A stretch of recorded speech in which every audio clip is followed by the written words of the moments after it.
ನಮಸ್ಕಾರ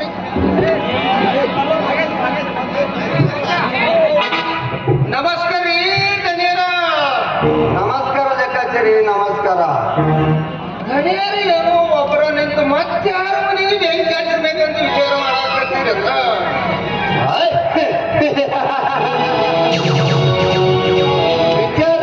ವಿಚಾರ ಮಾಡ್ಬೇಕಿದ್ರೆ ಲೆಕ್ಕಾಚಾರಿ, ಮೂಲ ಸಂದೇಶ ಅಂತ ಬಿಟ್ರ ಮುಂದೊಂದು ದಿನ ನನ್ನ ಕಾರ್ಯಸೂಚಿ ರಕ್ತ ಮಾಡೋದು ಗ್ಯಾರಂಟಿ. ನನ್ನ ಮನದ ಅಡ್ಡಿಪಡಿಸುವ ರೈತ ನಾಯಕ ಕೊಪ್ಪಿನಿಂದ ಮೆರೆಯುವ ಶಂಕರನ ತಮ್ಮ ಪ್ರಚೋದನೆಯ ಏನ್ ಹೇಳಕತ್ತೀರಿ ಗಣ್ಯರ? ಈ ಊರಾಗ ಏನು ನಡೆದ್ರು ನೀವ್ ಹೇಳ್ದಂಗ ನಿಮ್ಮನ್ನ ಕೇಳಿ ಬದುಕುದಾರಂದ್ರ ನಿಮ್ಮನ್ನ ಈ ಊರಾಗ ಎದುರು ಹಾಕಿಕೊಂಡು ಯಾರ ಬಾರ ಮಾಡಿ ಹೇಳಿ. ನೀವು ನಡೆಯುವ ಕಾಲಿಗೆ ನಮಸ್ಕಾರ ಎಂದು ತಿಳಿದು ನೀವು ಹೇಳ್ದಂಗೆ ಕೆಲವು ಜನ ಇರುವಾಗ ಯಾವ ಹಣ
ಈ ಎದುರಾಳಿಗಳ ಎದೆಯಲ್ಲಿ ನಡಗ ಹುಟ್ಟಿಸಿ ಜಯ ಸಾಧಿಸುವ ರಣವೀರ ನಾನು ಅಂದಾಗ ನಿನಗೇಕೆ ತೊಂದರೆ? ಅಲ್ರಿ ನಾ ಹೇಳಿದವನಿಗೆ ಸಣ್ಣ ವಯಸ್ಸಿನಾಗ ಜೀವ ಕಳ್ಕೋಬೇಡ ತಮ್ಮ ಅಂತ ಅಂದ್ರಿ ಆಮೇಲೆ ಮಗ ನನ್ನ ಮಾತು ಒಟ್ಟು ಕಿವಿ ಹಾಕೊಳ್ಳಿ ನೋಡ್ರಿ ಕೋಣ ಮಣಿಯುವುದು ಧನಿಯರಿಗೆ ಅನ್ನುವಾಗ ಮಗ ನೋಡ್ರಿ ಮಗ ಹಂಗ ಗೂಳಿ ಮಣ್ಣಾಗ ಬರ್ತಾನೆ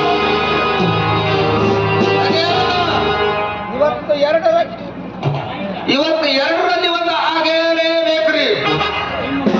ನಿಮ್ಮ ಮಾತಿಗೆ ಮನ್ನಣೆ ಕೊಟ್ಟು ಅಣ್ಣ ಮಾಡಿದ ಸಾಲಕ್ಕಾಗಿ ಹೊಲ ಬಿಡಬೇಕು, ಇಲ್ಲ ರೊಕ್ಕ ಕೊಟ್ಟು ಜಾಗ ಖಾಲಿ ಮಾಡಬೇಕು. ನೀವು ಸ್ವಲ್ಪ ಧೈರ್ಯದಿಂದ ಮಾತನಾಡ್ರಿ. ನಿಮ್ಮ ಮಾತು ಕೇಳಿ ಮಗನಿಗೆ ಜ್ವರ ಉರಿ ಬಂದ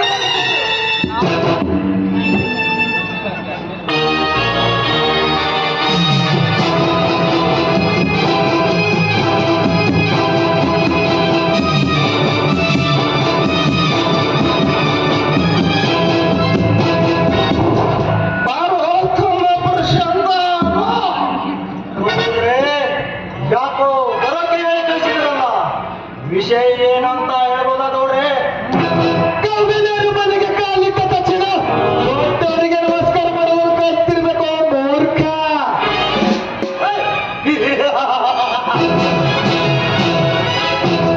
ದೊಡ್ಡವರನ್ನು ಕಂಡ ಕೂಡಲೇ ಅಭಿಮಾನ ಮನದಲ್ಲಿ ಮೂಡಬೇಕು. ಹೇಳಿ ನಮಸ್ಕಾರ ಮಾಡಿಸಿಕೊಳ್ಳುವ ಹೀನ ಬುದ್ಧಿ ಅದು ಮನುಷ್ಯನಿಗೆ ಶೋಭಿಸುವುದಿಲ್ಲ. ನಿನ್ನ ಹಿತವಚನವನ್ನು ಕೇಳಲು ನಾವೇನು ಮೂರ್ಖರಲ್ಲ. ನಮ್ಮ ಯೋಗ್ಯತೆ ಬಗ್ಗೆ ಮಾತನಾಡುವ ಬಂಡ ಬಡತನದ ಜಗದಿಯಲ್ಲಿ ಬರಲಿ ಬಡದಾಡಿದರೂ ನಿನ್ನ ಕೋಪ ಕರಗಲಿಲ್ಲ ಎಂದಾಗ ಮನವೇರಿದ ಮಾತನಾಗಬೇಕೆಂಬುದು ಚೆನ್ನಾಗಿ ಗೊತ್ತು. ಮರ್ಯಾದೆಯಿಂದ ಮಾತನಾಡೋದನ್ನು ಕಲಿತ್ಕೋ ಮಾನ್ಗೆಟ್ಟವನೇ.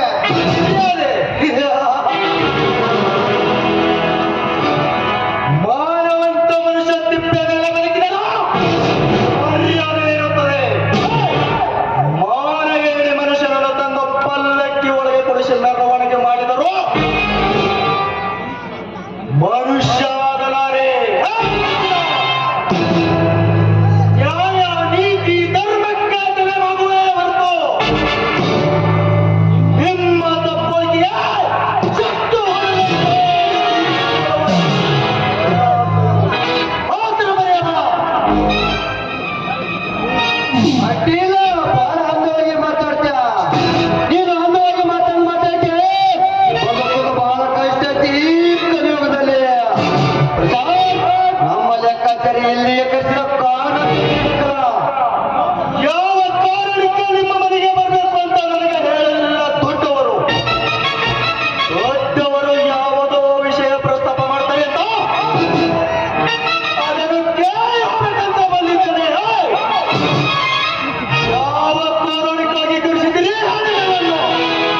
ಇಲ್ಲ ಅಪ್ಪ ಮಕ್ಕಳು ಹುಟ್ಟದ ಮಾತ ಶಾಣೆಯಲ್ಲಿ ಬರ್ತೀವಿ. ನೀವು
ಯಾವ ಕಲಿಯುಗ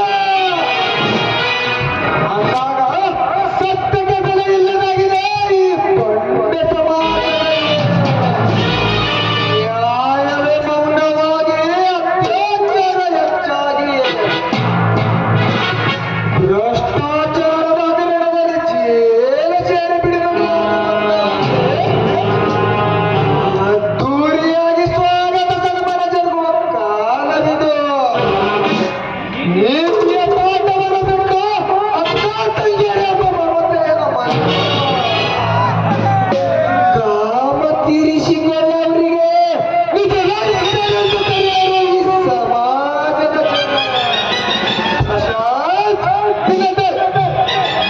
ಪ್ರಶಾಂತ್ ಧರ್ಮದ ಹೆಸರಿನಲ್ಲಿ ಕರ್ಮದ ನಾಟಕ ಮಾಡಿ ಕುಬೇರನಾಗಬಹುದು ಈ ಸಮಾಜದಲ್ಲಿ.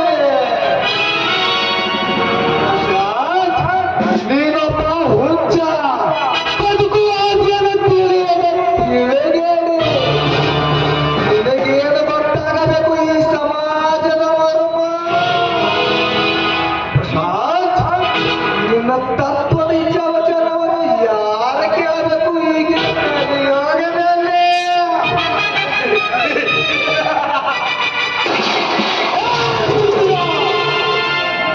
ನೀನು ಹೇಳುವ ಮಾತು ಕೋಡಿನ ಮುಂದೆ ಕಿಣ್ಣು ನಿವಾರಿಸಿದಂತೆ ಕಟ್ಟಿದವನಿಗೆ ಎಳವ ತಿನ್ನಲು ಹೇಳಿದಂತೆ ನಿಜವಾದ ತಂದೆಗೆ ಹುಟ್ಟಿದವರು ಯಾರು ಇಂಥ ಜಾತಿಯ ಸಂತಾನದಲ್ಲಿ ಜನಿಸಿ ಬಂದ ನೀಲ್ಲದ ಬಾಯಿದರೆ ನಡೆಯಬೇಕು ಹೇಳಿಕೆಯಂತೆ ಸತ್ಯವನ್ನು ಬರೆದು ಧರ್ಮದಿಂದ ಬದುಕಿದರೆ ಅಂತವನ ಬಾಳು ಅಂಧಕಾರದಲ್ಲಿ ಮುಳುಗುವುದು ಖಂಡಿತ. ನ್ಯಾಯವನ್ನು ನ್ಯಾಯ ಅಂತ ಕಂಡವನಿಗೆ ಕೊನೆಗೊಂದು ದಿನ ಹುಚ್ಚು ನಾಯಿಯಂತೆ ಬಡಿದು ಸಾಯಿಸುವರು ಈ ಸಮಾಜದ ಜನ. ಧರ್ಮದ ದಾರಿ ಬಿಟ್ಟು ಅನ್ಯಾಯದ ಮಾರ್ಗ ತುಳಿದವರಿಗೆ ಕಲ್ಲು ಕಟ್ಟಿಗೆಗಳಿಂದ ಬಡಿದು ಸಾಯಿಸುವರು ಇದೇ ಸಮಾಜ. ಇದು ಸ್ವತಃಸಿದ್ಧವೆಂದು ತಿಳಿಯಬಹುದು. ನನ್ನ ಕೊಟ್ಟವೇನಂತ ಕೇಳುವ ದಾಟ ನಾನಲ್ಲ. ಪುರಾಣದ ಪುಣ್ಯಗಳ ಪದ್ಯಗಳ ಕೇಳುವ ಕಾಲವಲ್ಲ. ಮತ್ತೆ ಕಾದಂಬರಿ ಬರೆಯುವ ಕಾವ್ಯವೂ ನಾನಲ್ಲ. ಕರ್ತವ್ಯದ ಭಾವಚಿತ್ರಗಳಿಗೆ ಬಣ್ಣ ತುಂಬಿ ವಿಭಿನ್ನ ಚಿತ್ರ ಬಿಡಿಸುವ ಕಲಾವಿದನು ನಾನಲ್ಲ. ನೋಡು ಪ್ರಶಾಂತ್, ಮಾತು ಮುಂದುವರೆದಂತೆ ಸರಸಾಡಿತು ವಿರಸ ಬೀಳುತ್ತದೆ.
ಹೋಗಿರಬೇಕಲ್ಲ.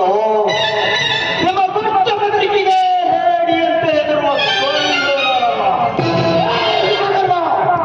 ನನ್ನನ್ನು ಕೆಣಕಿದರೆ ಭೂಮಿ ಬಾಯಿದರು ಜ್ವಾಲಾಮುಖಿ ಅಪ್ಪಳಿಸಿ ಗುಡುಗು ಸಿಡಿಲು ಅರ್ಪಟಿಸಿ ಅಗ್ನಿಯ ಜ್ವಾಲೆಯಲ್ಲಿ ಸುಟ್ಟು ಬೂದಿಯಾಗುವುದು ಬೇಡ.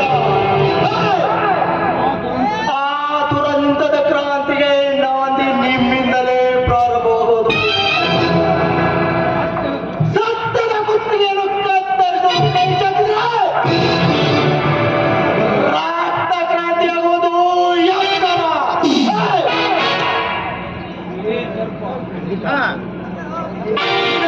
ತರ್ಪವಾಧಿಕಾರ ಮುಂದೆ ಬರ್ತಾರೆ ಅಂದ್ರೆ ಈ ಪ್ರಶಾಂತನ ಪೌರುಷದಿಂದ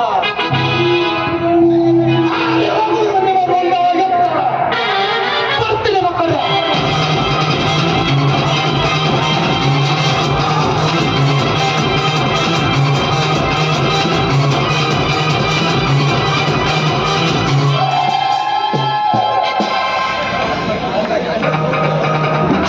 ಸೊತ್ತು 40 ಹಳ್ಳಿಗೆ ನಾವು ನಿಮ್ಮನ್ನು ಅಂತ ನಡುವು ಬಂದಿರುವಾಗ ನಿಮ್ಮ ಅಧಿಕಾರಕ್ಕೆ ದಿಕ್ಕು ಹಾಕಿ ಬಾಯಿ